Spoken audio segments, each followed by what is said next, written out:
Hello everyone. तो आज फिर एक नई video class 12 chapter number 3 working with functions. ठीक है, तो प्रीवियस दो वीडियोस में हमने chapter number 1 Python revision tour 1 और पाइथन रिवीजन टूर 2 जो कि क्लास 11th की ही एक रिवीजन सीरीज थी उसको हमने कंप्लीट कर लिया है। आइए, तो चैप्टर नंबर 3 है, इसका नेम है वर्किंग विद फंक्शंस। यहाँ से क्लास 12 का रियल जो सिलेबस है वो स्टार्ट हो रहा है कंप्यूटर साइंस का। तो आइए स्टार्ट करते हैं chapter number 3 working with functions. ठीक, तो पहला पॉइंट है फंक्शन। ये हमारे लिए एक नई चीज है कि फंक्शन क्या होता है, ये हमारे लिए एक नई चीज है। इस चीज को अभी तक हम लोग नहीं पढ़े हैं कि फंक्शन होते क्या है। तो आइए पहले इसका इंट्रोडक्शन पार्ट में इसकी डेफिनेशन देख लेते हैं, ये चीजें होती क्या उसको समझ लेते हैं। उसके बाद हम आपको प्रैक्टिकली समझाएंगे कि फंक्शन एक्चुअल में होता क्या है, कैसे हमको समझना है पाइथन में फंक्शंस को। ठीक है, यूज कैसे करना है, समझना कैसे है, वो मैं अपनी तरह से इसको डिफाइन करूंगा। ठीक है, तो इंट्रोडक्शन में देखते हैं पहले इसके डेफिनेशन क्या है। Function is a collection of statements. तो यहां तक की लाइन से एक चीज क्लियर होती है कि function is a collection of statements. इसका मतलब ये हुआ कि फंक्शन लिखेंगे या फंक्शन जब हम डिफाइन करेंगे पाइथन में तो कोई एक स्टेटमेंट वो नहीं होगा। It is a collection of statement, मतलब मल्टीपल स्टेटमेंट्स होते हैं फंक्शन में। ठीक है, which can be use to perform a specific task, मतलब कि किसी एक स्पेशल पर्पज से फंक्शन को क्रिएट किया जाता है। ठीक, यहां तक क्लियर हुआ पहली लाइन से। दूसरा, after execution of function we need to call the function to make it usable, मतलब कि जब मैंने फंक्शन बनाया, प्रोग्राम को रन कराया तो फंक्शन एग्जीक्यूट होगा, लेकिन उसको यूज करने के लिए मुझे फंक्शन को कॉल करना पड़ेगा। सेकंड वाली लाइन से ये क्लियर होता है, लेकिन अब फंक्शन को कॉल कैसे करते हैं ये अभी हमको नहीं समझ में आएगा जब तक हम प्रैक्टिकल नहीं करेंगे इसका। ठीक है, तो आइए नेक्स्ट क्या है। After creating the user defined function we can use it in other programs, मतलब कि after creating user defined function, मतलब कि अब फंक्शन के टाइप भी आने लगे। ये बता रहे हैं कि यूजर डिफाइंड फंक्शन मतलब अदर टाइप के भी होते हैं, तभी यहां लिखा है user defined function we can use it in another other programs also, मतलब कि एक प्रोग्राम में अगर कोई फंक्शन हम बना दिए तो उसी फंक्शन को हम कोई दूसरा प्रोग्राम बनाएंगे उसमें भी यूज कर सकते हैं। ये है यूजेबिलिटी हमारे फंक्शन की। ठीक है, आइए अब दिया है function can be categorised in 3 types. अब कैटेगरी फंक्शन के टाइप्स को पढ़ने से पहले हम एक एग्जांपल करके देखेंगे। तो आइए ओपन करते हैं IDLE, integrated development learning environment. Open किया मैंने आईडीएलई। ठीक, अब मैं स्क्रिप्ट मोड पे जाऊंगा। अब मैं आइडियली पे एक सिंपल प्रोग्राम बनाने जा रहा हूं जिसमें 2 नंबर्स को ऐड करना है। पहले मैं सिंपल ही करके देखूंगा, फिर उसी प्रोग्राम को मैं फंक्शन के थ्रू करके देखूंगा। ठीक है, तो आइए स्टार्ट करते हैं। तो पहले मैंने एक वेरिएबल ले लिया a equals to int as usual, जहां जो अभी तक हम पढ़ते आए हैं। int इनपुट, फिर आ जाइए enter the first number. Clear, पहली लाइन कंप्लीट। सेकंड, दूसरा वेरिएबल b लिया मैंने, फिर सेम प्रोसीजर मैं फॉलो करूंगा। int input, enter the second number, message दे दिया मैंने, ये हो गया। देन मैंने लिखा c equals to a plus b equals to print. फिर मैं क्या करूंगा, इस c नाम के वेरिएबल को मैं प्रिंट करवाऊंगा। तो इसके लिए अब मैं रन कराने जा रहा हूं प्रोग्राम को। F5 मैंने दबाया तो कह रहा है कि प्रोग्राम को आप पहले सेव करिए। तो ठीक है, मैं प्रोग्राम को सेव कर देता हूं। सैम्पल डॉट py से, आइए सेव हो गया। आइए अब इसी प्रोग्राम को हम रन करा के देखेंगे। तो ये जब प्रोग्राम रन करेगा सेव करने के बाद, पहला नंबर मैंने दिया 2, दूसरा 1, आउटपुट आ गया 3। मतलब ये सिंपली कैसे 2 नंबर्स को ऐड करते हैं विदाउट यूजिंग फंक्शन। अब इसी प्रोग्राम को मुझे बनाना है फंक्शन के थ्रू। 2 नंबर्स के एडिशन का ही प्रोग्राम होगा लेकिन फंक्शन के थ्रू। तो आइए इसको कमेंट बना देते हैं, इस कोड को। इसी प्रोग्राम में हम फंक्शन लगाएंगे। इसको मैंने कमेंट बना दिया। मल्टीपल लाइंस का कमेंट बनाने के लिए पाइथन क्या करते हैं, 3 टाइप सिंगल कोटेशन का यूज करते हैं। ठीक है, ये नई चीज आप जान लीजिए। अब आइए देखिए फंक्शन स्टार्ट करना है। तो मैं पहले बता दूं कि फंक्शन जब भी स्टार्ट करेंगे तो फंक्शन स्टार्ट करने के लिए पाइथन में रूल है कि मुझे फंक्शन स्टार्ट करने के लिए, जिस फंक्शन को मैं स्टार्ट करने जा रहा हूं उसके पहले मुझे ये कीवर्ड यूज करना पड़ेगा, डेफ। क्या कीवर्ड होगा, डेफ।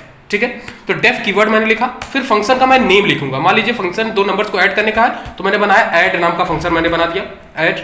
अब ये पैरेंथेसिस लगेगा, ठीक है, पैरेंथेसिस ओपन क्लोज मैंने किया, यहाँ पे कोई भी, हाँ देखिए अब इस पैरेंथेसिस के अंदर अगर मैं कोई वेरिएबल लेता जैसे a, b में लिख देता तो ये बोले जाते हैं, इसको आर्गुमेंट्स बोलते हैं। क्या बोलते हैं? फंक्शंस के आर्गुमेंट्स बोलेंगे या पैरामीटर्स इसको बोलते हैं, ठीक है। तो ये चीज हो गई। तो लेकिन मैं यहाँ पे एक सिंपल, अभी पहला है प्रोग्राम मेरा, तो मैं कोई आर्गुमेंट पास नहीं करूंगा।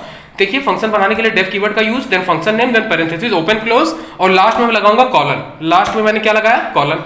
तो देखिए जब मैंने कॉलन लगाया, विदाउट कॉलन, देखिए जब मैं इंटर प्रेस करता हूं तो मेरा कर्सर जाता है लाइन के स्टार्ट में, लेकिन मैं कॉलन लगा के इंटर प्रेस करूंगा तो इसका मतलब कि कर्सर आ रहा है हमारे डेफ, मतलब हमारे फंक्शन के मिड में ना, तो इसका मतलब कि ये जो भी लाइंस लिखी जाएंगी वो कहां जाएंगी? हमारे फंक्शन के बॉडी के अंदर जाएगी। तो इसलिए अब मैं यहां पे लिखूंगा a इक्वल्स टू INT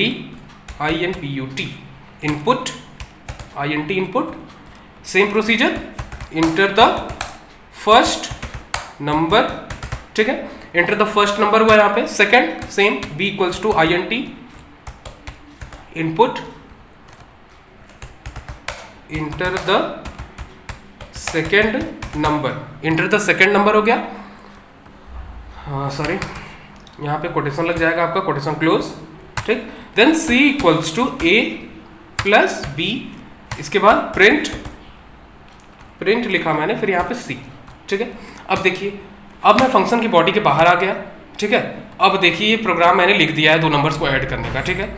तो प्रोग्राम मेरा एग्जीक्यूट अब कराना है, तो इसको मैंने सेव किया कोड को और मैं इसको रन करा दिया प्रोग्राम को F5 के थ्रू। अब देखिए प्रोग्राम रन है, सब कुछ सही है, लेकिन कोई मैसेज क्यों नहीं आ रहा है?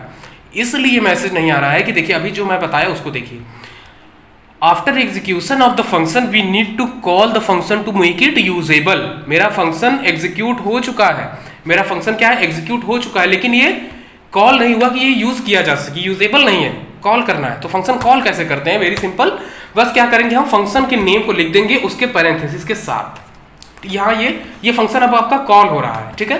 अब आइए रन कराते हैं अगेन, देखिए क्या होगा, यूजेबल हुआ कि नहीं हुआ।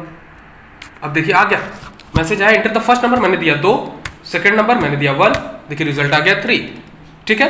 तो इस तरह से डेफ कीवर्ड का यूज करेंगे स्टार्ट करने के लिए फंक्शन को, और लास्ट में क्या लगेगा? कॉलन लगेगा, फिर उसकी बॉडी के अंदर जो भी स्टेटमेंट्स हमको लिखने होंगे लिखेंगे। फिर क्या करेंगे? अभी देखिए फंक्शन कुछ रिटर्न नहीं लिया, लेकिन यहाँ पे फंक्शन को जब मैंने कॉल किया तो ये इसकी लाइंस 1 बाय 1 करके एग्जीक्यूट हो गई, ठीक। तो ये होता है how to create the function, और ये है विदाउट फंक्शन एडिशन का प्रोग्राम, और ये है फंक्शन के साथ एडिशन का प्रोग्राम कैसे बनाते हैं, ठीक। अब आइए आगे वीडियोज में चलते हैं, देखते हैं आगे क्या है। हाँ, तो मैं यहाँ पे था कि function can be categorised in 3 types. अब फंक्शन की क्या कैटेगरी है? फंक्शन 3 टाइप्स के होते हैं, ठीक है। तो पहला क्या फंक्शन है हमारा? Built in function. पहला कौन सा फंक्शन होता है? बिल्ट इन फंक्शन, या प्री डिफाइंड फंक्शन भी इसको बोलते हैं। मतलब ऐसे फंक्शन जो कि पहले से ही बने बनाए हैं, पाइथन के डेवलपर्स ने उसको हमको बना के इनबिल्ट करके हमारे प्रोग्राम में दिए, हम उसको यूज करना है, हमको बस कुछ बनाना नहीं है। दूसरा क्या है? मॉड्यूल्स। अब मॉड्यूल्स का मतलब ये हुआ कि अभी हम लोग ऊपर पढ़े हैं कि जो प्रोग्राम, जो फंक्शन हम बनाते हैं उसको अदर प्रोग्राम में भी यूज कर सकते हैं। ये लाइन देखिए, after creating the user defined function we can use it in other programs also. तो ऐसे फंक्शन जो मैंने बना लिए, फिर उसको मैं अदर प्रोग्राम में जब यूज करूंगा तो उसी को हम क्या बोलते हैं? मॉड्यूल्स बोलते हैं। वो मेरा क्या बन जाएगा? मॉड्यूल बन जाएगा, ठीक। अब आइए नेक्स्ट क्या है? यूजर। थर्ड टाइप का फंक्शन क्या हुआ? User defined function. तो यूजर डिफाइंड फंक्शन मतलब वो फंक्शन जो कि क्या है, जो यूजर बना रहा है डेफ कीवर्ड का यूज करके। जैसे मैंने अभी पिछले प्रोग्राम में ऐड नाम का फंक्शन बनाया, तो वो मेरा क्या हुआ? यूजर डिफाइंड फंक्शन हुआ, ठीक है। अब कोई पूछे what is user defined function? The function which are defined by the user is known as user defined function. What is pre defined function और built in function? The function which are already defined by the developer of the programming language, by the developer कह सकते हैं, ठीक है। That is pre defined. And function module, the function which can be used in other program that are known as module, ठीक। अब आ जाइए पहला type में हम चलते हैं बिल्ट इन फंक्शन। अब हम कुछ एग्जांपल्स को देखेंगे। अब ये डेफिनेशन है, आप लोग इसको देख लीजिएगा कि क्या होती हैं। अब इसके बाद हम देखेंगे कि कुछ एग्जांपल्स क्या है। Following are the some predefined examples. जैसे इंट क्या करता है? स्ट्रिंग को इंटीजर में कन्वर्ट कर देता है ना। स्ट्रिंग क्या करता है? str फंक्शन क्या करता है? किसी भी वैल्यू को स्ट्रिंग में कन्वर्ट कर देता है। और फ्लोट क्या करता है? किसी भी स्ट्रिंग को फ्लोटिंग टाइप वैल्यूज में कन्वर्ट कर देता है। अब देखिए, अब सेकेंड टाइप का फंक्शन यहाँ पे लिखा गया है इनपुट फंक्शन। तो बताइए इनपुट फंक्शन क्या होता है? इनपुट फंक्शन वे फंक्शन है जो क्या करते हैं? यूजर से इनपुट को एक्सेप्ट करते हैं, उसको क्या बोलते हैं? या क्या यूज है? इनपुट फंक्शन का यूज होता है कि यूजर द्वारा इनपुट एक्सेप्ट करना। अब तीसरा देखिए, इनपुट तो बहुत बार यूज कर चुके हैं क्लास 11th में भी। अब देखिए ये थोड़ा नई चीज है, इवैल। इवेल्युएट फंक्शन है ये, ठीक है। ये क्या करता है कि स्ट्रिंग को इवेल्युएट करता है। जैसे एज ए एग्जांपल देखिए, इसमें क्या है कि x नाम का एक वेरिएबल है, वहां स्ट्रिंग है उसमें 45 + 10। तो अगर हम कॉन्कैटिनेशन ऑपरेटर के थ्रू करेंगे तो 4510 आना चाहिए, लेकिन ये स्ट्रिंग के नंबर्स को क्या कर रहा है, इवेल्युएट कर रहा है, तो रिजल्ट क्या आ रहा है मेरा 55 आ रहा है। तो इसको हम करके देखेंगे। तो again I will open IDLE in interactive mode, ठीक है। तो आइए देखते हैं, सेम चीज हम लोग भी करके देखते हैं। अब देखिए x इक्वल्स टू, मैंने लिखा x इक्वल्स टू eval, अब आ जाइए ब्रैकेट पैरेंथेसिस लगाएंगे, फिर लिखेंगे 45 + 10, ठीक है, quotation close, parenthesis close, enter मैंने प्रेस किया। अब देखिए फिर मैं x लिखूंगा, देखिए वैल्यू क्या आती है x की वैल्यू क्या आ रही है, 55 आ रही है, ठीक है। तो ये होता है eval फंक्शन का यूज, इवेल्युएट फंक्शन का यूज। आइए नेक्स्ट देखते हैं क्या है। नेक्स्ट है मीन, फिर मैक्स, फिर ABS, ठीक है। तो इसको 1 बाय 1 हम लोग करके देखते हैं इंटरेक्टिव मोड में, ठीक है। तो आइए लेट मी स्टार्ट, ठीक है। अब नेक्स्ट देखेंगे मीन फंक्शन। अब मैंने मीन लिखा यहाँ पे, फिर मैंने एक सीक्वेंस देंगे, सीक्वेंस में मैं सारे नंबर्स को पास कर देता हूँ। 12 5 7 मैंने लिया, 7 लिया, कॉमा -102, ठीक, पास कर दिया मैंने, फिर एंटर मैंने प्रेस किया। तो which is the minimum value 102 -102। Next max, same है, सेम नंबर्स में देखते हैं 12, 5, 7, -102, ठीक है। अब आइए एंटर प्रेस करते हैं, 12 आ गया हमारा मैक्सिमम वैल्यू। तो ये हुआ मिन मैक्स। अब आइए ABS देखते हैं, एब्सोल्यूट वैल्यू, एब्सोल्यूट फंक्शन, जो कि हमेशा एक पॉजिटिव इंटीजर्स को ही रिटर्न करेगा, ठीक है। तो आइए करके देखते हैं। ABS मैंने लिखा -22, ठीक, एंटर प्रेस करिए। इसका आना चाहिए एब्सोल्यूट वैल्यू, इसकी आनी चाहिए 22, पॉजिटिव इंटीजर, 22 आया, ठीक है। अब आइए नेक्स्ट हम देखते हैं, नेक्स्ट फंक्शन देखते हैं टाइप फंक्शन। क्या है टाइप? ये हमारे नंबर्स या डाटा के टाइप को बताएगा। जैसे मैंने लिखा टाइप, फिर मैंने लिखा 20, एक नंबर दे दिया मैंने, फिर अब देखते हैं किस तरह का डाटा टाइप हमको रिटर्न करता है। तो ये कौन सा है, इसका क्लास क्या है, इंटीजर टाइप का डाटा है ये, ठीक है। आइए नेक्स्ट करके देख लेते हैं टाइप। अगेन मैंने सेम चीज लिख दिया 10.4 मैंने लिखा, प्रेस एंटर। तो इसका क्लास क्या होगा, फ्लोटिंग पॉइंट होगा ना। तो ये हो गया टाइप फंक्शन हमारा। आइए नेक्स्ट करके देखते हैं लेंथ। लेंथ मुझे चाहिए किसी भी स्ट्रिंग डाटा टाइप की, मैंने लिख दी, इसमें कितने कैरेक्टर्स है उसकी लेंथ मुझे चाहिए।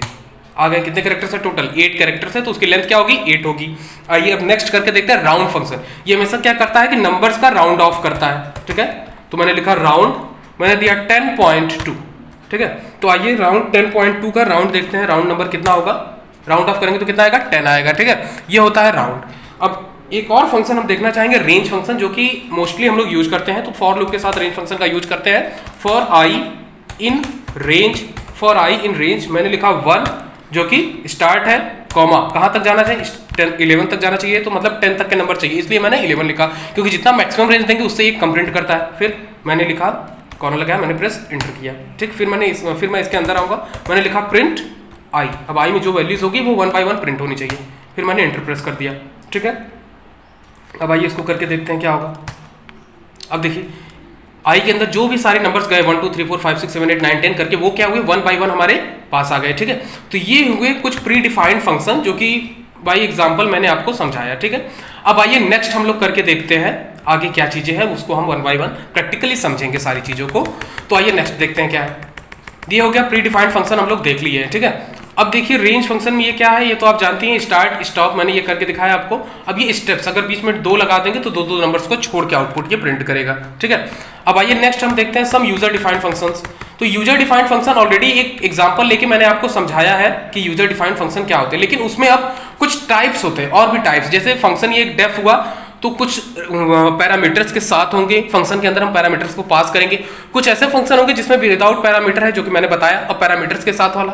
कुछ ऐसे जिसमें रिटर्न टाइप होगा, कुछ ऐसे जिसमें रिटर्न टाइप नहीं होगा, कुछ ऐसे होंगे जिसमें मल्टीपल रिटर्न टाइप होंगे। तो यही सारे प्रैक्टिकल्स अभी आगे हमको करके देखना है। देखते हैं क्या दिया है user defined function. The functions which are defined by the user are known as user defined functions. Function is a collection of statements which is used to perform a specific task. Def keyword, देखिए मैंने बताया अभी, def keyword is used to define a function. जो सारी चीजें मैंने अभी explain कर दी हैं ऑलरेडी, वही चीजें यहाँ पे बताई जा रही हैं। आइए नेक्स्ट देखते हैं क्या है। पहला type user defined function with argument without return, ठीक है। तो इसमें देखिए क्या है, पहले इसमें देखिए def नाम डेफ कीवर्ड लिया, यानी कि हमको एक फंक्शन डिफाइन करना है, तो इसने डेफ कीवर्ड लिया, उसके अंदर ऐड नाम का फंक्शन बनाया, इसमें देखिए कोई आर्गुमेंट नहीं है। फिर फंक्शन की बॉडी के अंदर आया मैं, a equal to int input enter the value of a, b equal to int input same enter the value of b, then c equals to a plus b, then print the sum is c। ठीक, अब यहाँ पे function को call कर दिया, ये तो मैंने प्रैक्टिकल आपको समझाया, फंक्शन को कॉल कर दिया। ठीक, तो आउटपुट आ गया इसका। अब आइए आगे चल के देखते हैं आगे क्या चीजें हैं। दूसरा टाइप क्या है, user defined function with argument and without return. इसमें देखिए, इसमें कुछ रिटर्न नहीं है, रिटर्न अगर होगा तो यहाँ प्रिंट की जगह रिटर्न टाइप की वैल्यू लिखी जाएगी। ठीक है, रिटर्न स्टेटमेंट लिखा जाएगा, लेकिन यहाँ रिटर्न नहीं है। अब देखिए इसमें क्या है, इसमें भी ऐड फंक्शन, लेकिन यहाँ पे क्या हुआ, आर्गुमेंट आ गया, ए और बी आ गया, then C equals to A plus B, then print sum is C. ठीक है, देन ए की जगह पे एक्स ले लिया, वाई ले लिया, फिर इसी फंक्शन को जब मैंने ऐड फंक्शन यहाँ पे कॉल किया तो ए की जगह पे x हो जाएगा, b की जगह पे y हो जाएगा, और सेम प्रोसीजर फॉलो होगा जो कि इस फंक्शन के अंदर दी गई है। तो आइए इसको करके हम देखते हैं क्या है, with argument and without return. देखिए ये with argument without return, def add, इसके अंदर दो पैरामीटर्स a और b दिए गए, देन हमको क्या करना है कि जब दो पैरामीटर दिए जाएंगे इसमें, तो c एक तीसरा वेरिएबल आएगा जो इन दोनों पैरामीटर्स के नंबर्स को ऐड करके उसको प्रिंट कर देगा। तो x इक्वल्स टू ये हो गया, y इक्वल्स टू ये, देन ऐड x y। ठीक है, तो आइए देखते हैं कैसे इसका है।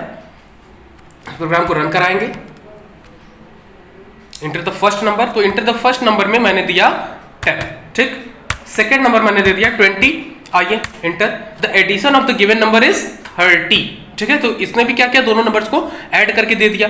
खाली डिफरेंस क्या है, यहाँ पे आर्गुमेंट मैंने पास कर दिए हैं फंक्शन में, लेकिन कोई रिटर्न नहीं लिया है। ठीक है, कोई रिटर्न मैंने नहीं लिया। रिटर्न लेने का मतलब होता है कि प्रिंट की जगह पे यहाँ रिटर्न स्टेटमेंट का यूज होगा। ठीक है, तो ये हो गया आपका। अब आइए नेक्स्ट चलते हैं, नेक्स्ट में क्या है, नेक्स्ट टॉपिक थर्ड टाइप क्या है यूजर डिफाइंड फंक्शन में, यूजर डिफाइंड फंक्शन। अब आइए देखते हैं, user defined function with argument and with return value. User defined function होगा लेकिन उसमें आर्गुमेंट भी होंगे और क्या होगा, रिटर्न वैल्यू भी होगी। तो देखते हैं कैसे है। अब देखिए यहां पे def add a b argument तो आया ही, पहले भी करके देख चुके हैं, c equal to A plus b. देखिए जैसा कि मैं बता रहा था, यहाँ पे प्रिंट की जगह पे क्या होगा, रिटर्न होगा, प्रिंट की जगह पे होगा रिटर्न। सी को हम रिटर्न करा रहे हैं, सी की वैल्यू को। ठीक है, तो इसको प्रोग्राम को हम करके देखते हैं, with argument with return value ये होगा। अब देखिए इसमें क्या दिया है आपका कि def add A comma B, मतलब कि ऐड के अंदर मैंने ए और बी दो आर्गुमेंट मैंने पास कर दिए, फिर मैं दिया c equals to A plus b, after that return c, then मैंने मतलब सी में जो भी वैल्यू जो भी एडिशन होगा इसका वो रिटर्न करवा लेंगे, then x equals to int input enter the first number, same procedure, then y equals to int input enter the second number, same procedure, then z equals to add x comma y, मतलब कि add नाम का जो function है उसके अंदर हम parameters x और y पास कर दिए, जो भी वैल्यू जाएगी वो चली जाएगी ऐड नाम के फंक्शन में, देन c में उसका एडिशन जाएगा और c रिटर्न होगा। देन देखिए z नाम का जो भी इस फंक्शन से जो भी c के रूप में रिटर्न आ गया, जो भी आएगा रिटर्न वैल्यू वो कहां जाएगा, वैल्यूएबल z में जा रहा है। और लास्ट लाइन क्या है, the print the addition of the given number, फिर z को प्रिंट कर रहे हैं। ठीक है, तो आइए देखते हैं, सेम प्रोसीजर अगेन मैंने यहां दिया 2, देन दिया मैंने 4, एडिशन आ गया 6। ठीक है, तो ये हो गया with argument and with return statement with return value. Next आते हैं आप, user defined function with multiple return values. User defined function हमको देखना है और इसमें क्या होगी, मल्टीपल रिटर्न। अब एक वैल्यू रिटर्न नहीं होगी, कोई एक वैल्यू यहां पे रिटर्न नहीं होगी, यहां पे क्या होगी, मल्टीपल वैल्यूज रिटर्न होगी। अब देखिए कैसे, parameters and arguments in function. Parameters या आर्गुमेंट्स क्या होते हैं, वही फंक्शन में जो पास किए जाते हैं वो होते हैं। अब देखिए मल्टीपल वैल्यूज को रिटर्न कराना है। अब देखिए कैसे इस मल्टीपल वैल्यूज को हम रिटर्न कराएंगे। यहां पे मैंने डेफ कीवर्ड का यूज किया क्योंकि मैं फंक्शन बनाने जा रहा हूं और फंक्शन का नाम है कैल्क। ठीक है, और उसके अंदर दो पैरामीटर्स मैंने या आर्गुमेंट्स दे दिए और उसका नाम क्या है, ए और बी। फिर मैंने यहां पे दिया ऐड एक वेरिएबल लिया जिसके अंदर इन दोनों पैरामीटर्स का एडिशन चला जाएगा। सब्सट्रैक्शन से शॉर्ट में उस वेरिएबल में a माइनस बी की वैल्यू मतलब सब्सट्रैक्शन चला जाएगा। तीसरा मल्टीप्लिकेशन से MUL, इसमें क्या चला जाएगा, इन दोनों वैल्यूज का मल्टीप्लिकेशन, और डिवीजन में डिवीजन चला जाएगा। देन देखिए यहाँ पर रिटर्न कोई एक वैल्यू मैं नहीं करवा रहा हूं, रिटर्न ऐड के भी वैल्यू को करवा रहा हूं, सब के वैल्यू को, मल के भी और डिव के भी वैल्यू को मैं रिटर्न करवा रहा हूं। मतलब with arguments and multiple return यहां पे है, ठीक है, with arguments and multiple return, then x equals to I and T input, enter the first number as usual, then ये a की जगह पे x हो जाएगा और b की जगह पे क्या हो जाएगा, y हो जाएगा, जो वैल्यूज जाएंगी, देन रिजल्ट। अब रिजल्ट आपके वेरिएबल में इस पूरे फंक्शन से जो रिजल्ट मुझे मिलेगा, जो रिटर्न मुझे मिलेगा, वो कहां जाएगा, रिजल्ट नाम के वेरिएबल में जाएगा, ठीक है। Then print the answers are. अब आंसर्स आर, अब देखिए जब रिटर्न कराएंगे, जब for I in range, sorry for I in result मैंने लिखा, तो रिजल्ट के अंदर ये जो 4 रिटर्न वैल्यूज आएंगी नंबर्स की, ठीक है, तो वो सारी आई में चली जाएंगी। लेकिन अगर हम प्रिंट स्टेटमेंट को अगर हम बाहर लिखेंगे तो लास्ट में जो भी वैल्यू गई होगी डिव की वैल्यू, वही बस ये प्रिंट करेगा। लेकिन अगर प्रिंट लूप के अंदर रहेगा तो 1 बाय 1 जो रिजल्ट की वैल्यू पहले ऐड की गई, फिर सब की गई, फिर मल की गई, फिर डिव की गई, तो चारों वैल्यूज को 1 बाय 1 अलग अलग लाइंस में ये प्रिंट कर देगा। आइए इसका रिजल्ट करके देखते हैं। मैंने 10 दे दिया और दूसरा मैंने वैल्यू दे दी 5, ठीक है। आइए एडिशन क्या हो गया, 12 प्रिंट हो गया, दूसरा मल्टीप्लिकेशन, सॉरी सब्ट्रैक्शन 8, फिर इसके बाद मल्टीप्लिकेशन 20 और डिवीजन क्या होगा 5। तो ये चारों रिजल्ट्स 1 बाय 1 करके प्रिंट हो गए। ये था आपका रिजल्ट कि how to return multiple values from a function, ठीक। अब नेक्स्ट देखते हैं क्या है हमारे प्रेजेंटेशन में, नेक्स्ट चीजें क्या है। हाँ, पैरामीटर्स एंड आर्गुमेंट्स, ये तो मैं बता दी। अब देखिए आर्गुमेंट्स जो पास कर रहे हैं, जो जैसे ये फंक्शन में जो मैंने ये आर्गुमेंट जो दिए ए और बी, ये कितने तरह के होते हैं। अब इसके टाइप्स को हम देखते हैं। अभी यूजर डिफाइंड फंक्शंस के टाइप को देख लिए, ठीक है, without arguments, with argument, with return, with argument, multiple return, ठीक है। अब आइए देखते हैं कि ये जो आर्गुमेंट्स पास कर रहे हैं ए और बी हम अपने फंक्शन में, ये कितने तरह के होते हैं। तो पहला है पोजिशनल आर्गुमेंट। पहला क्या है, पोजिशनल आर्गुमेंट। अब देखिए मैं अपने शब्दों में समझाता हूं कि पोजिशनल आर्गुमेंट होता क्या है। पोजिशनल आर्गुमेंट का मतलब ये हुआ कि फंक्शंस के अंदर वो आर्गुमेंट्स, वो वेरिएबल वैल्यूज जो हम दे रहे हैं, अगर उनके पोजीशन को हम चेंज कर दें तो वैल्यू चेंज हो जाएगी। रिटर्न टाइप हमारे जो रिजल्ट आना है जो फंक्शन का, वो चेंज हो जाएगा। तो वो होता है पोजिशनल आर्गुमेंट। और डिफॉल्ट आर्गुमेंट का मतलब ये हुआ कि हमने अपने आर्गुमेंट्स को ही कुछ वैल्यू दे दी, अगर कोई वैल्यू पुट नहीं की जाएगी अलग से, जैसे हम एक जगह पे एक्स दे रहे थे, कुछ नहीं की जाएगी, तो वो डिफॉल्ट वैल्यू को प्रिंट करेगा। कीवर्ड ऐसे कुछ होते हैं जो कि कीवर्ड्स आर्गुमेंट्स में यूज किए जाते हैं, उनको कीवर्ड आर्गुमेंट होते हैं। और वेरिएबल लेंथ आर्गुमेंट ऐसा कि जो ऐसा वेरिएबल जिसमें किसी भी लेंथ के आर्गुमेंट्स को पास किया जा सकता है, मतलब कि जो वैल्यूज हम दे रहे हैं उसकी लेंथ कुछ भी हो सकती है आर्गुमेंट्स की, ठीक है। तो ये होता है। पहले देखते हैं पोजिशनल आर्गुमेंट्स क्या है। आइए, positional arguments while defining the function in the first line with function name in the bracket the variables which are writing known as arguments, ये तो बता दिया मैंने। if we change the position of the arguments then the answer will be changed, so these are the arguments known as positional argument। बताया ना मैंने कि अगर आर्गुमेंट की पोजीशन चेंज कर दी जाए तो क्या होगा, रिजल्ट भी चेंज हो जाएगा। आइए देखते हैं ये एग्जांपल क्या है। इसमें पोजिशनल आर्गुमेंट का एग्जांपल है। इसमें क्या है कि डेफ मैंने लगाया, फंक्शन स्टार्ट किया, फिर सब्सट्रैक्ट नाम का एक मैंने फंक्शन बनाया, फिर उसके अंदर मैंने क्या किया, ए और बी दो आर्गुमेंट पास कर दिए, ठीक है। फिर इसका रिजल्ट आना चाहिए ए माइनस बी, ठीक है। तो मैंने फिर सब्सट्रैक्ट में जो दो वैल्यूज देनी है आर्गुमेंट को, मैंने 200 और 100 दे दी, तो रिजल्ट मेरा क्या आना चाहिए, 100 आना चाहिए, क्योंकि 200 माइनस 100 हो जाएगा, क्योंकि यहाँ पे ए माइनस बी लिखा है। लेकिन अगर वैल्यूज को मैं चेंज कर दूं 100 माइनस 200, तो वैल्यू क्या हो जा रही है, फंक्शन का रिजल्ट चेंज हो जा रहा है, यहाँ पे -100 आ जा रहा है। इसका मतलब ये क्या हुआ, एक पोजिशनल आर्गुमेंट है, ठीक है। अब आइए दूसरा देखते हैं, डिफॉल्ट आर्गुमेंट्स। अब देखिए विस नाम का एक फंक्शन है, इसके अंदर मैंने एक आर्गुमेंट पास किया नेम, लेकिन उसमें बाय डिफॉल्ट मैंने एक वैल्यू क्या दे रखी है, संजीव। मैंने वैल्यू क्या दे रखी है, संजीव। अब देखिए नेक्स्ट लाइन में जब मैंने लिखी print hello by default string है वो आ जाएगी, लेकिन नेम में वैल्यू क्या है, संजीव। नेम में वैल्यू मेरे क्या है, संजीव। तो हेलो संजीव हैप्पी होली, ये बाय डिफॉल्ट वैल्यू आनी चाहिए। लेकिन अब देखिए जब मैं फंक्शन को कॉल कर रहा हूं तो मैंने लिखा विश, फंक्शन मैंने कॉल किया और मैंने नेम की वैल्यू यहां क्या दे दी, नेम की जगह पे पवन, संजीव की जगह पे अब देखिए आ जाएगा हेलो पवन हैप्पी होली। लेकिन जब मैंने कोई भी वैल्यू यहां नहीं दी तो क्या आया, बाय डिफॉल्ट संजीव। तो ये होता है डिफॉल्ट आर्गुमेंट और रिजल्ट आया मेरा hello Sanjeev happy Holi. Okay, now next one is keyword arguments. Keyword arguments में देखिए क्या है, कीवर्ड्स आर्गुमेंट्स में है if a function have many argument and we want to change the sequence of them then we have to use keyword argument। अगर हमारे पास एक function में कई सारे आर्गुमेंट्स हैं और हम उनका सीक्वेंस चेंज करना चाहते हैं तो हमको कीवर्ड आर्गुमेंट का यूज करना पड़ेगा। आइए देखते हैं क्या है। और इसका एक बेनिफिट ये है कि हमको कीवर्ड्स की पोजीशन आर्गुमेंट्स की पोजीशन याद करने की जरूरत नहीं है। अब आइए देखते हैं कैसे। डेफ विश नाम का सेम फंक्शन, इसमें दो आर्गुमेंट मैंने दे दिए, एक मैंने दिया नेम और एक दे दिया मैसेज। तो मैंने लिखा जब यहाँ पे हेलो, प्रिंट हेलो, फिर नेम के अंदर जो भी वैल्यू देनी होगी, देन मैसेज, ठीक है। तो डिफॉल्ट यहाँ पर राम दे दिया गया नेम में और मैसेज गुड इवनिंग हो गया। तो जब फंक्शन को कॉल किया मैंने तो आया हेलो राम गुड इवनिंग, लेकिन मैंने यहाँ पे क्या किया, अब देखिए पोजीशन मैंने चेंज कर दी। क्या कर दी मैंने, पोजीशन चेंज कर दी। मैसेज इक्वल्स टू मैंने गुड इवनिंग दे दी और नेम इक्वल्स टू राम दे दिया, तो आया हेलो राम, फिर भी आ रहा है हेलो राम गुड इवनिंग, जबकि मैंने इसकी पोजीशन को क्या किया, एक्सचेंज किया है, लेकिन इसके रिजल्ट एक्सचेंज नहीं हो रहे हैं, ठीक है। तो ये होता है आपका कीवर्ड आर्गुमेंट्स। क्लियर।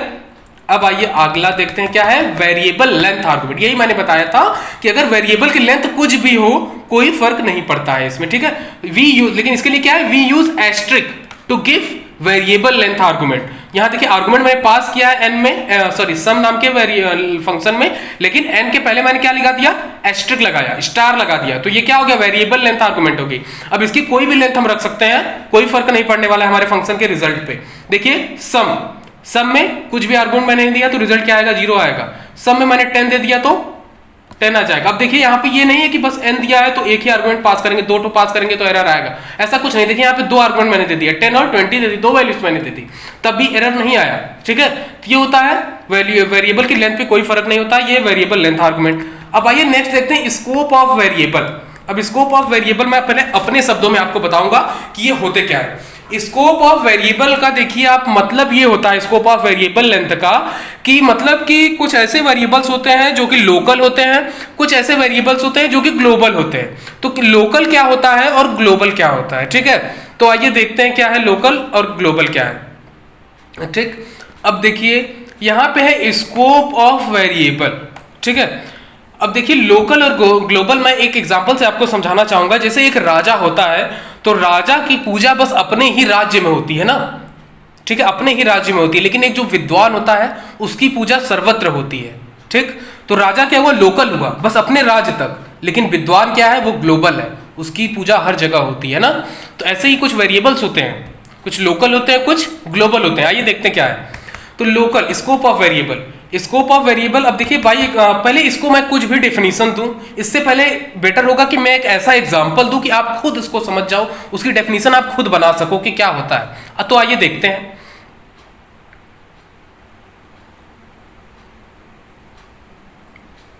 आइए तो हम एक नया आइडियली स्टार्ट करेंगे। यहाँ पे मैंने आइडियली ओपन किया। अब मुझे बनाना है कि what is local variable and what is global variable, इसका एग्जांपल मुझे आप सबको समझाना है। तो आइए करके देखते हैं। पहले मैंने स्क्रिप्ट मोड ओपन कर लूंगा, ठीक, न्यू फाइल। अब हम आएंगे स्क्रिप्ट मोड पे, ठीक। अब मैंने देखिए, अब मैं क्या करूंगा, यहाँ पे मैं लिखा ए, सिंपल समझते जाइए क्या है। ए लिखा मैं, ए इक्वल्स टू, मैंने यहाँ पे मैसेज दे दिया हेलो, स्ट्रिंग मैंने दे दी इसमें हेलो ए के अंदर, फिर मैंने एंटर प्रेस किया। अब देखिए यहाँ पे मैं एक फंक्शन बनाने जा रहा हूँ, मैंने लिखा डेफ, ठीक, मैसेज नाम का मैंने एक फंक्शन बनाया MSG। फिर इसके अंदर मैं कोई भी आर्गुमेंट पास नहीं कर रहा हूँ, सिंपली मुझे लोकल और ग्लोबल बस समझाना है, ठीक। फिर मैं यहाँ पे लिखूंगा एक और वेरिएबल मैंने ले लिया बी, इसके अंदर फंक्शन के अंदर मैंने देखिए वेरिएबल लिया, ये क्या है, ये फंक्शन के बाहर है, स्टार्ट में है, ठीक है। तो बी लिया। अब इसके अंदर मैंने एक और मैसेज दे दिया कि हेलो, फिर इसके अंदर मैंने दिया गुड मॉर्निंग, गुड मॉर्निंग, ठीक। फिर मैंने एंटर प्रेस किया।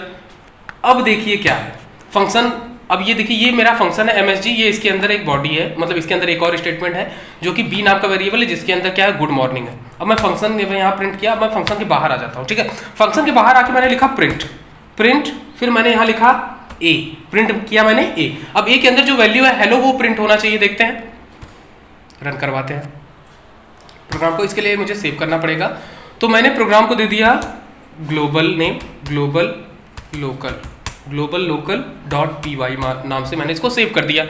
आइए सेव हो गया प्रोग्राम। अब इसको रन करवाते हैं। देखिए रन करवाने पे रिजल्ट आ रहा है आपका हेलो, ठीक है, रिजल्ट हेलो आ रहा है। अब देखिए बी नाम के अंदर क्या है, गुड मॉर्निंग है ना, तो यहाँ पे मैं बी लिख देता हूँ, बी। अब मैं इसको रन करवाता हूँ सेव करके, देखिए क्या होगा, एरर आना चाहिए। देखिए एरर आ गया। एरर क्यों आया? क्या लिख रहा है? Name B is not defined. Actual कारण क्या है इसका? बी नाम का जो वेरिएबल वो कहां डिफाइन किया गया, आप मुझको बताइए। फंक्शन के अंदर डिफाइन किया गया है। और ए नाम का जो वेरिएबल वो कहां है? फंक्शन से बाहर है। मतलब ये अवेलेबल है पूरे प्रोग्राम में। ए नाम के फंक्शन को हम कहीं भी यूज कर सकते हैं पूरे प्रोग्राम में। इसका मतलब ये क्या हुआ? ये एक ग्लोबल वेरिएबल हो गया। तो इसका स्कोप क्या है? Global variable. तो ग्लोबल वेरिएबल्स क्या होते हैं? अब देखिए ग्लोबल वेरिएबल्स क्या होते हैं। ग्लोबल वेरिएबल वो वेरिएबल होते हैं जो कि प्रोग्राम के स्टार्ट में डिफाइन किए जाते हैं और उनको हम कहीं भी यूज कर सकते हैं। We can use anywhere within the program. ठीक है। लोकल वेरिएबल क्या है? लोकल वेरिएबल्स वो वेरिएबल्स होते हैं जो किसी भी लूप या किसी भी फंक्शंस के अंदर डिफाइन किए जाते हैं। फंक्शंस के अंदर डिफाइन किए जाते हैं और इसको बस उसी फंक्शन के अंदर ही यूज किया जा सकता है। ये लोकल होते हैं। तो इसके लिए इसको क्या बोलेंगे हम? लोकल वेरिएबल बोलेंगे। ठीक है। लोकल वेरिएबल जो किसी भी लूप या किसी फंक्शन के अंदर डिफाइन किया जाए और उसी अंदर यूज ही किया जा सके इसको, फंक्शन या लूप के अंदर, तो ये लोकल होता है। आइए अब देखते हैं क्या है। देखिए यहाँ पे प्रिंट मैंने लगा दिया इस फंक्शन के अंदर ही, प्रिंट बी। लेकिन अभी ये अगर मैं इसको रन कराऊंगा तो देखिए ये रन तो होगा लेकिन कुछ रिजल्ट नहीं आएगा। क्यों नहीं आएगा? क्योंकि फंक्शन को कॉल नहीं किया गया ना। आइए करके देख लेते हैं एक बार।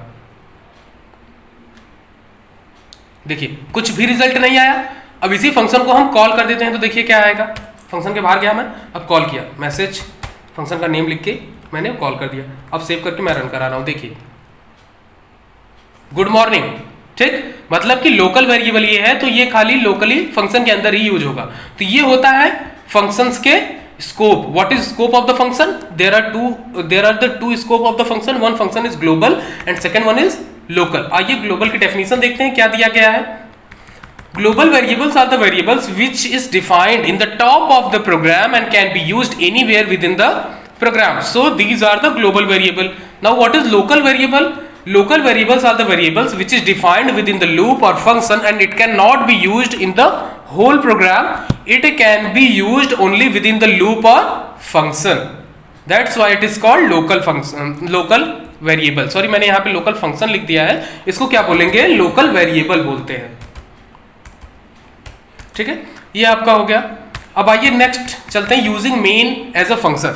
हाँ, अब देखिए आप लोग पाइथन प्रोग्रामिंग पढ़ रहे हैं। कुछ लोगों ने अगर पहले सी या सी प्लस प्लस की प्रोग्रामिंग पढ़ी होगी तो उनको ये समझ में आएगा कि जो ये मेन फंक्शन होता है, मेन फंक्शन क्या होता है? Main function is the main part of the program. It will tell the translator, either it is compiler और interpreter, that our program from where to going to start. मतलब कि हमारा programme कहाँ से start होने जा रहा है ये बताएगा। लेकिन यहाँ पे पाइथन में मेन फंक्शन का कोई बहुत ज्यादा रोल नहीं है। ठीक है, तो इसको मेन फंक्शन हम अपने यूजर डिफाइंड फंक्शन की तरह भी यूज कर सकते हैं, यही यहाँ बताने का वो है। लेकिन मेन फंक्शन जो होता है वो क्या है? एक प्री डिफाइंड फंक्शन होता है जो कि इंटरप्रेटर को बताता है कि हमारा प्रोग्राम कहाँ से स्टार्ट होगा। मेन देखिए अब इसमें, लेकिन पाइथन में ये चीज नहीं है, जबकि अदर प्रोग्रामिंग लैंग्वेजेस सी, सी प्लस प्लस में, जावा में ये सारी चीजें हैं, लेकिन पाइथन में नहीं है। पाइथन थोड़ा एडवांस लेवल है। आइए, तो main function is not necessary in Python. देखिए दिया भी है, for the convenience of non Python programmers we can use it as follows. देखिए मतलब इसमें नेसेसरी नहीं है, लेकिन वो लोग जो कि पाइथन के ज़्यादा प्रोग्राम नहीं करते हैं, अदर प्रोग्रामर है अदर लैंग्वेजेस के, तो उनके कन्वीनियंस के लिए हम यूज कर सकते हैं। ठीक है, देखिए def hello, print hello world. Def main function भी as a user defined function यहाँ यूज हो रहा है, जबकि अदर प्रोग्राम्स में क्या होता है? प्री डिफाइंड फंक्शन होता है। Print def name, print this is the main function. ठीक है, सिंपल हो गया।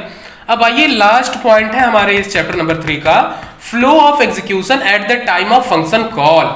मतलब फ्लो ऑफ एग्जीक्यूशन, देखिए अभी ऊपर ही बताया गया है कि क्या है फ्लो ऑफ एग्जीक्यूशन। मतलब कि हमारा प्रोग्राम अगर जब फंक्शन हम कॉल करते हैं, जब फंक्शन को हम कॉल करते हैं तो कैसे एग्जीक्यूट होता है, वही चीज यहाँ पे बतानी है। आइए किसी भी एक एग्जाम्पल में हम देखते हैं कैसे होता है। देखिए इसमें देखते हैं ऐड फंक्शन। देखिए जब फंक्शन, यही लिखा है कि जब फंक्शन कॉल करते हैं तो फ्लो ऑफ एग्जीक्यूशन क्या है? जब फंक्शन को मैं कॉल करूंगा तो उसके सारे statements one by one execute होता है। पहले पहली लाइन, फिर दूसरी लाइन, फिर तीसरी, फिर चौथी, फिर जो रिटर्न टाइप होगा या फिर उसका जो रिजल्ट आना होगा वो आता है। यही फ्लो ऑफ एग्जीक्यूशन है। देखिए अपने बुक के लैंग्वेज में क्या है ये, flow of execution at the time of function call. The execution of any program start from very first line. ठीक है, and this execution goes line by line. ठीक, one statement is executed at a time, simple है।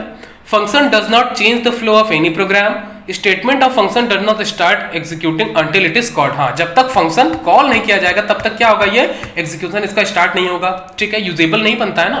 आइए next, statements of function does not start executing until it is called. When function is called, then the control is jumped into the body of function.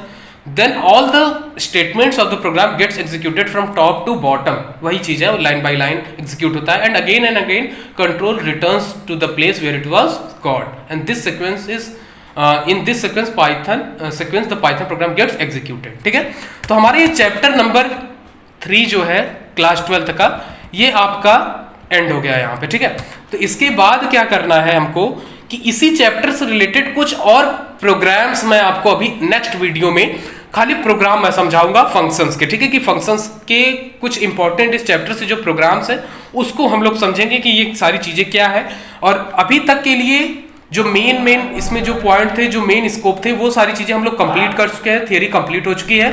हमको बस अब क्या करना है कि हमको अब कुछ नहीं करना है, अब अगले वीडियो में हम बताएंगे कि इसके प्रोग्राम्स को कैसे एग्जीक्यूट करवाते हैं. ठीक है, तो आई होप कि आपको ये सारी चीजें और चैप्टर नंबर 3 जो है क्लास 12 का वर्किंग विथ फंक्शन आपको समझ में आया होगा.